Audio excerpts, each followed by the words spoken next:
जय श्री कृष्णा, जय जय श्री राधे राधे। भाइयों बहनों, अब कथा आ रही है श्री दक्ष जी की कथा। दक्ष जी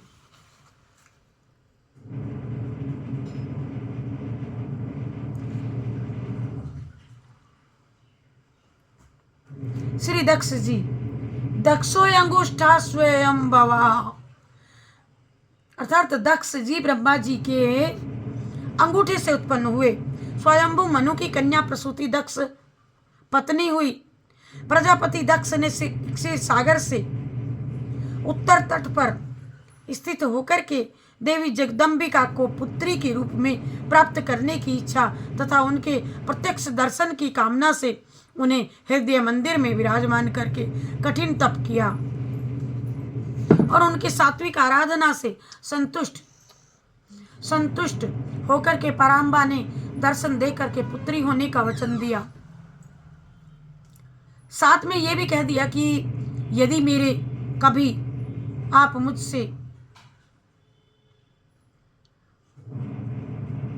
मुझसे आदर भाव घट गया जाएगा, तभी मैं उसी समय अपने शरीर को त्याग करके अपने स्वरूप में लीन हो जाऊंगी। दक्ष ये सोच करके बड़े प्रसन्न रहने लगे कि देवी शिवा मेरी पुत्री होने वाली हैं। सृष्टि विस्तारार्थ ब्रह्मा जी की आज्ञा से दक्ष प्रजापति ने पंचजन प्रजापति की अस्किनी नाम की कन्या को पत्नी रूप में स्वीकार करके हर्ष संज्ञक 10,000 पुत्र उत्पन्न किए। पिता की आज्ञा से उत्तम सृष्टि के उद्देश्य से वे हर्षगण नारायण सरोवर पर जाकर के फिर तप करने लगे। इन्हें अधिकारी जान करके देव ऋषि नारद जी ने आत्म तत्व का उपदेश दे करके निवृत्ति परायण बना दिया। तत्पश्चात दक्ष ने सबला सुसंज्ञक 1,000 पुत्र उत्पन्न किए, परंतु श्री नारद जी ने इन्हें भी पूर्ववत ही परमार्थ पथ का पथिक बना दिया। अब की बार दक्ष ने कुपित होकर के श्री नारद जी को श्राप दे दिया कि आज से तीनों लोकों में विचरते हुए तुम्हारा पैर कहीं पर भी स्थिर नहीं रहेगा। नारद जी ने इसे भगवान की इच्छा ही मान करके श्राप सिरोधार्य कर लिया। श्री दक्ष जी ने प्रसूति के गर्भ से 24 कन्याएं उत्पन्न करके उन्होंने बड़ी प्रथम 13 कन्याएं धर्म को ब्याह दी। शेष 11 में से एक अग्नि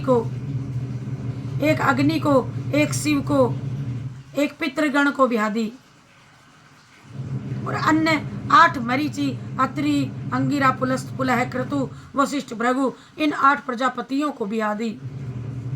प्रसूति की कन्याओं द्वारा विशाल वंश परंपरा त्रिलोकी में फैल गई। प्रजा की वृद्धि का कार्य जैसा दक्ष राजा का हुआ, प्रजा की वृद्धि का कार्य जैसा दक्ष द्वारा हुआ, ऐसा किसी ने ना हुआ, किसी से भी नहीं हुआ। इसीलिए ब्रह्मा जी ने इन्हें प्रजापतियों का नायक बना दिया। अति प्राचीन काल में एक बार विश्व सृष्टाओं ने एक यज्ञ किया था, जिसमें समस्त परम ऋषि देवता, मुनि और अग्नि आदि अपने अपने अनुयायियों सहित आकर के वहां पर उपस्थित हुए।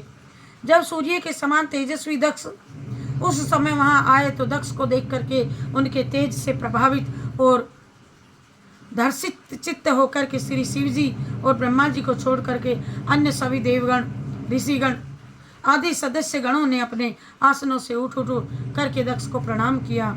दक्ष अपने माता पिता को प्रणाम और उनकी आज्ञा मान करके उनके दिए हुए आसन पर बैठ गए। दक्ष ने यह देखा कि शिव जी आसन पर बैठे ही रहे, उठ करके उन्होंने सम्मान नहीं किया।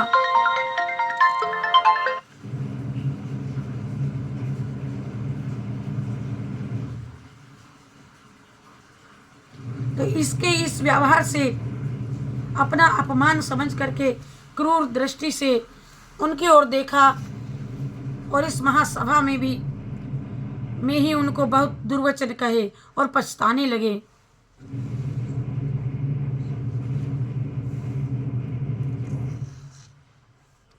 कि मैंने केवल ब्रह्मा जी के कहने से ही ऐसे पुरुषों को अपनी सुंदरी साध्वी भोली भाली कन्या दे दी। दुर्वचन कहकर के दक्ष ने श्री शिव जी को श्राप भी दिया और देव यज्ञों में इंद्र, उपेंद्र और देवगणों के साथ वे यज्ञ का भाग ना पाए। श्री शिव जी कुछ भी ना बोले, शाप दे करके अत्यंत क्रुद्ध हो दक्ष सभा से निकल करके अपने स्थान को चले गए। ये जान करके कि दक्ष ने श्राप दिया है,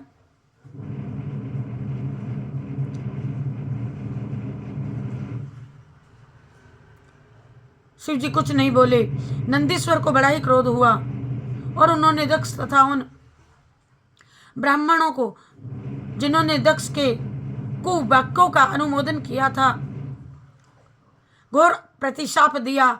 और यह दक्ष देहाभिमानी है, देह को ही आत्मा समझता है, अविद्या को विद्या जानता है, विषय सुखासनाओं में आसक्त होकर के शीघ्र बकरे का हो जाए, ये सदा तत्व विज्ञान से विमुख रहे। इस प्रकार परस्पर श्राप देने के बाद शिव जी भी अपने गणों सहित वहां से चल दिए।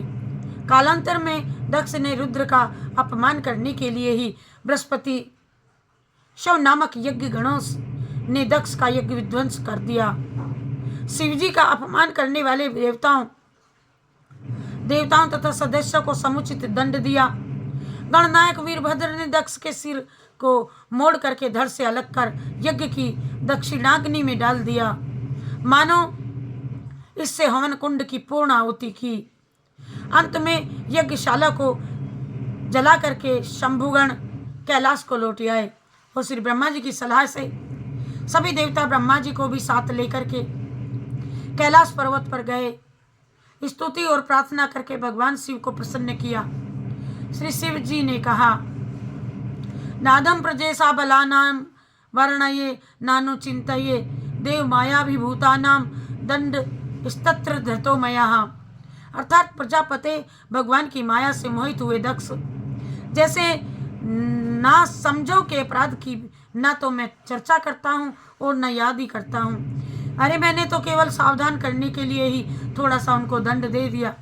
तत्पश्चात शिव आज्ञानुसार दक्ष के धड़ से बकरे का सिर जोड़ दिया।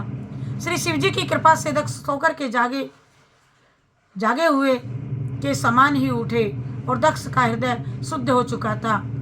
श्री शिव जी के प्रति श्रद्धा का सिंधु उमड़ पड़ा और बड़े ही विनीत भाव से उन्होंने शिव जी की स्तुति की और इसके बाद पुनः यज्ञ आरंभ किया गया, जिसमें यज्ञ पुरुष भगवान विष्णु ने साक्षात प्रकट शिव जी की स्तुति की। इसके बाद पुनः यज्ञ आरंभ किया गया, जिसमें यज्ञ पुरुष भगवान विष्णु ने साक्षात प्रकट होकर के दक्ष को ज्ञानोपदेश देते हुए शिव ब्रह्मा तथा स्वयं में सात्विक कायिकता का निरूपण किया और सबने भगवान की स्तुति की।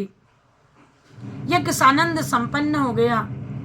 मैंने इस शरीर से शिव का अपमान किया, यह विचार करके ग्लानि में भर करके प्रजापति दक्ष ने अपना वह शरीर त्याग करके प्रचेता गणों की मरीषा नाम की पत्नी के गर्भ से पुनः जन्म लिया और इन्होंने जन्म लेते ही अपनी कांति से समस्त तेजस्वियों का तेज छीन लिया।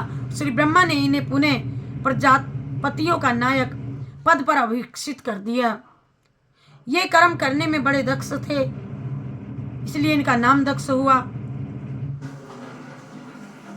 भगवद आराधन पूर्वक इन्होंने सृष्टि का विस्तार एवं संरक्षण किया। दक्ष की कथा आपको सुनाई। जय श्री कृष्ण, जय जय श्री राधे राधे। हरे राम राम राम राम हरे हरे,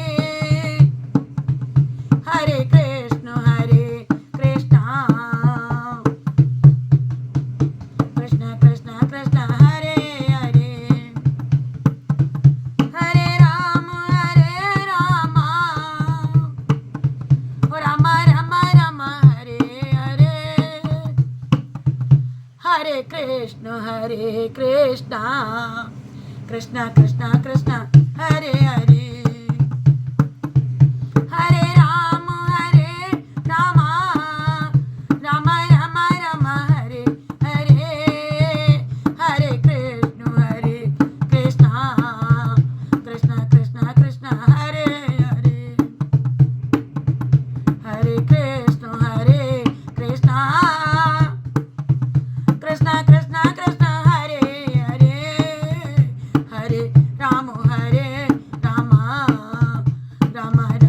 रामा हरे हरे।